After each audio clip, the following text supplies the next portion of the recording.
가면 된다, 웃기지 마라, 해야 된다. 안녕하세요, ST영어입니다. 오늘은 여러분이 시험장에서 실제로 문제를 풀 때 어떻게 접근해야 빠른 시간 안에 답을 찾을 수 있는지 그 특급 비밀을 알려드리겠습니다. 시험 보는 요령을 몰라서 시간 관리를 못해서 낭패를 보는 학생들을 부지기수로 만납니다. 오늘 이 영상을 시청하시는 여러분들은 행운을 얻은 거라고 당당하게 말할 수 있습니다. 우선 여러분의 모습이 이와 같지 않은지 들어보세요. 요령이 없는 학생들은 문제를 읽고 본문 해석 낑낑거리면서 어찌저찌 다 하고 그런 다음 비로소 선택지 보면서 고민합니다. 선택지를 보다 보니 아까 위에 비슷한 문장을 본 것 같은데? 그러면서 또다시 본문으로 들어가서 허우적거립니다. 이러다 보면 한 문제에 쏟아붓는 시간이 5분, 10분도 걸리고 뭐 그러죠. 그러니 시간 관리가 안 되고 여전히 10문제나 남았는데 시간은 5분, 10분밖에 남지 않는 사태가 벌어지는 거죠. 그때부터 원어민도 그렇게 빨리 읽지 못할 거야. 갑자기 마치 속독이라도 하듯이 막 읽어내는 거죠. 시험 감독할 때 돌아다니다 보면 그런 친구들 종종 봅니다. 지금쯤 딱 내 얘기네 하는 분들 지금부터 잘 들어보세요. 한 문장만으로도 답을 찾아내는 그 신공을 알려드립니다. 수능 유형이 대단히 다양한 것 같지만 사실 제 기준으로는 다양하지 않습니다. 저는 크게 두 가지로만 분류합니다. 첫째, 목적, 심경, 순서, 배열, 내용 일치 등의 유형은 출제자가 원하는 정보만 딱 찾아서 답을 도출하는 유형, 정보 찾기 유형이라고 합니다. 둘째, 함축 의미, 요지, 주제, 제목, 빈칸, 심지어 어휘 문제까지도 글의 중심 생각을 찾는 유형, 즉 중심 생각 찾기 유형이라 합니다. 위의 두 가지로만 나뉜다고 봐도 무방합니다. 언뜻 보기에 다 다른 유형으로 보이지만 앞으로 보시면 아시겠지만 함의든 빈칸이든 똑같은 방식으로 답을 도출해냅니다. 여러분들이 그 어렵다고 하는 빈칸 한 문장이나 두 문장이면 답을 찾을 수 있는 경우들이 상당히 많다는 것을 앞으로 증명해 보이겠습니다. 우리는 시험장에서 독해를 뽐낼 필요가 없습니다. 문제 유형에 맞는 전략을 가지고 필요한 문장만 찾아서 정확한 해석을 바탕으로 최단시간에 답에 접근하는 훈련이 필요한 겁니다. 오늘 이 시간엔 2025년 수능 문제 22번과 23번, 22번은 요지, 23번은 주제가 되겠습니다. 요 두 문제를 단 한 문장만으로도 답을 찾아내는 방법을 소개합니다. 이것은 우연히 이 지문들만 그런 것이 아니라 중심 생각을 찾는 유형들은 거의 대부분 이렇게 답을 찾아낸다는 겁니다. 우선 지문을 보기 전에 선택지 분석을 먼저 하는 겁니다. 지문을 보지 않고도 이미 선택지에서 지워지는 것들이 아주 종종 있습니다. 다른 선택지들과 관련이 있는 것들끼리 묶는 연습을 해보세요. 22번 선택지들을 봅시다. 각각의 선택지들을 보면서 글의 소재에 밑줄을 긋거나 형광펜으로 표시를 해보세요. 평상시에 여유 있게 이런 연습을 많이 해보세요. 이 연습은 여기 영어에서뿐만 아니라 국어, 비문학 지문을 읽을 때도 상당한 도움이 된다고 제 학생들이 늘 이야기하곤 합니다. 1번, 집단 구성원 간 갈등 해소를 위해 감정 조절이 중요하다. 집단 구성원 간 갈등 해소. 자, 요것이 뭐가 되겠어요? 갈등. 요것이 토픽이 되겠죠. 글이 소재입니다. 그리고 이거 갈등 해소 이거 위해서 감정 조절 중에 감정 조절해야 돼. 이게 바로 뭐야? 글쓴이의 주장, 생각이 되겠죠. 의견입니다. 두 번째, 2번. 자, 감정 이해 능력은 집단 내 원활한 소통과 협력을 촉진한다.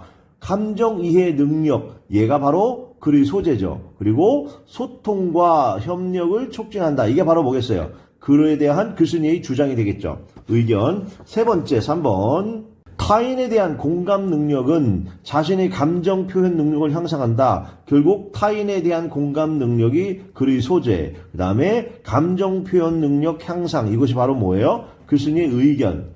4번은 감정 관련 어휘에 대한 지식은 공감 능력 발달이 기반이 된다. 감정 관련 어휘가 토픽이 되겠고, 그 다음에 공감 능력 발달에 도움이 된다. 뭐 이런 얘기가 되겠죠. 그 다음에 이게 바로 의견. 5번째, 자신의 감정 상태에 대한 이해는 사회적 함양의 필수적 요소이다. 결국 자신의 감정 상태에 대한 이해, 얘가 바로 뭐야? 소재. 그 다음에 사회성 함양, 이게 도움이 된다. 이게 바로 글쓴이의 의견. 역시 수능 문제답게 어느 하나 완전히 동떨어진 내용의 선택지가 잘 안 보이네요. 공통적으로 감정을 다루는 지문임을 알 수는 있습니다.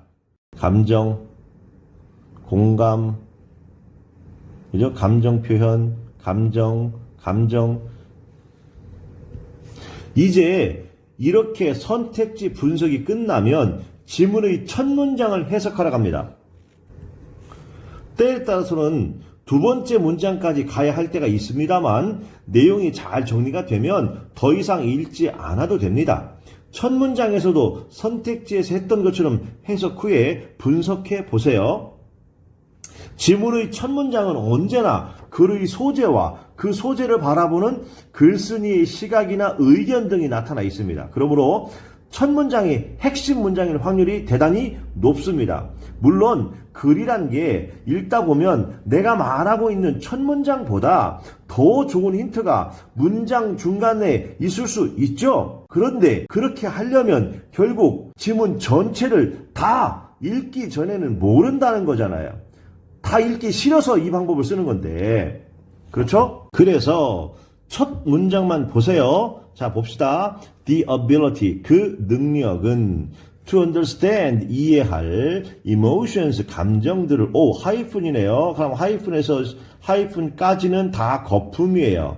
우선 얘를 보류하시고, 그러면 is particularly relevant, 특별히 중요하다. in group settings, 집단 환경에서. 그러면 결국 the ability to understand emotions, 얘가 바로 뭐가 되겠습니까? 이 글의 소재가 되겠죠. 그렇죠? 이 글은 감정을 이해할 능력, 이것을 가지고 이 글을 쓰겠구나. 근데 그에 대한 의견이 나왔습니다. 뭐라고 어떻다고요? 중요하대. 중요하답니다. 어디에서? 그룹 환경에서. 그러면 아까 2번에 감정 이해 능력 토픽이 같잖아요. 그렇죠. 일단 글의 소재가 일치한다라는 면에서 2번일 확률이 대단히 높다라는 것이고, 그 다음에 의견도 마찬가지입니다. 그룹 환경에서 중요하대. 여기 보면 집단 내에서 어떤 중요한 역할을 한대 뭐 이런 얘기잖아요. 아직 확인 안 했죠. 그죠? 그러면 일단 2번일 확률이 대단히 높아 보인 상태에서 여러분 수, 미, 상, 관 아시죠? 머리 숫자, 꼬리 밑자. 머리와 꼬리가 서로 관련되어 있다. 자, 어떤 글이 상대에게 논리적으로 접근하고 논리의 일관성 측면에서 굉장히 상대에게 설득력을 갖겠죠. 그리하여 하단부 확인하러 갑니다. Appreciation, 이해가 of differences, 차이에 대한 creates, 만든다. An arena, 한 장을 for 어떠한 장이냐? Open communication, 자, 열린 소통을 향한 장입니다. 그리고 promotes, 촉진한다. Constructive conflict resolution, 건설적인 갈등의 해결과 그리고 improved group functioning. 향상된 집단의 기능을. 결국은 집단 내 소통과 협력을 촉진한다는 말이 맨 마지막에 나왔고, 그렇죠? 감정 이해 능력, 첫머리 소재 나왔고, 그렇다면 답은 2번일 수밖에 없겠죠. 그렇죠? 이렇게 답을 찾아내는 겁니다. 확인해 보셨죠? 자, 이렇게 앞으로 글의 중심 생각 찾기 문제는 언제나 이와 같은 단 하나의 방법으로 접근해 보세요. 22번 문제와 똑같은 유형이니까 선택지 분석합니다. shift, 변화, in the work time paradigm, 노동과 시간 패러다임에서의 변화죠. brought about, 유발된, by industrialization, 산업화에 의해서. 그럼 산업화가 바로 뭐겠어요? 일의 글의 소재가 되겠죠. 그리고 노동과 일의 패러다임이 변했다라고 하는 것, 이게 바로 의견이 되겠죠. 다음 두 번째, effects, 영향들 of standardizing, 어떤 영향이냐? 표준화한 것의 영향입니다. 표준화. 뭘? production procedures, 생산 절차를 말이죠. on labor market, 어디에 영향 끼쳤느냐? 노동시장에. 그러면 생산 절차의 표준화가 토픽이고 노동시장에 영향을 끼쳤다라고 하는 것, 노동시장, 이것이 바로 글쓴이의 의견이 되겠죠. 3번, influence, 영향력입니다. 또 역시 of, 어떠한 영향력이냐? industrialization, 산업화의 영향력입니다. on, 어떤 영향력인데? the machine, human relationship, 기계와 인간 관계에 끼친 산업화가 topic, 그 다음에 기계와 인간의 관계에 영향을 끼쳤다라고 하는 게 글쓴이의 의견. 4번, efficient ways, 효율적인 방법. 어떤 방법이냐? to increase, 증가시킬. the value of time, 시간의 가치를. in the industrial age, 산업화 사회에서. 산업화 사회가, 시대가 이 글의 토픽이 되겠고, 그 산업화 시대에 시간의 가치를 증가시킬 효율적인 방법이 무엇이 있는지 쭉 본문에서 소개한 글이어야 한다는 얘기입니다. 4번이 답이 되려면. 5번, problems, 문제들. that, 어떤 문제냐? excessive work hours, 과도한 노동시간의 문제입니다. 노동시간이 have caused, 유발해온 문제네요. for laborers, 노동자들에게 과도한 노동시간이 토픽이 되는 것이고, 그것이 노동자들에게 문제를 유발했다라고 하는 것, 이것이 글쓴이의 의견이게 되겠죠. 선택지 분석이 끝났으므로 첫 문장 갑니다. 자, the arrival, 그 도래는, 도착은 of the industrial age, 산업화 시대의 도착입니다. 도래가 changed, 변화시켰다. the relationship, 그 관계를 among, 어떠한 관계냐?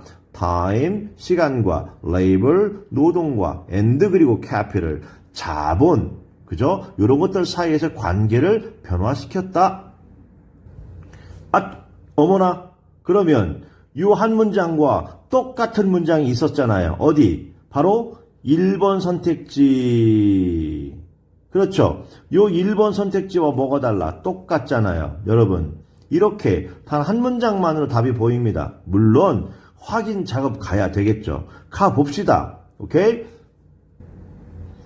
labor, 노동은 요 커머에서 커머까지 괄호 거품, 그리고 여기까지 참 미안합니다. 그러고 나면 became 동사 보이네요. 그래서 노동은 되었다. clock oriented, 시계 중심적으로. 그리고 사회가 started, 시작했습니다. to reorganize, 재조직하기를. around new principles, 새로운 원리를 중심으로. 어떠한 원리냐? of productivity, 생산성의 원리입니다. 결국 노동이 변했고, 이렇게 사회도 이렇게 변하고 있다는 거잖아요. 같은 말을 첫 문장에서 했던 거 똑같이 하고 있잖아요. 답 몇 번? 1번. 게임 끝. 우리 이렇게 중간에 이렇게 안 읽잖아요. 이거 안 읽잖아요. 한 문장 이미 읽었을 때 우리는 거의 답을 확신할 수 있었고 마지막 확인했고 그러면 끝난다는 겁니다. 자, 정리합시다. 제일 먼저 유형 파악을 합니다. 즉 글의 중심 생각 찾기 문제인가 확인하시고 두 번째 선택지 분석하시고 그렇죠? 이렇게 세 번째 지문의 첫 문장 분석 하시고 마지막으로 하단 확인, 수미, 상관 적용하시고 그리고 나서 이렇게 답을 최종 결정하시면 끝! 계속해서 다른 유형의 문제 풀이법들도 이와 같이 제공해 드릴 테니까 자, 이어서 계속 관심 가지고 공부 한번 해보세요. Site Translation, ST용어입니다.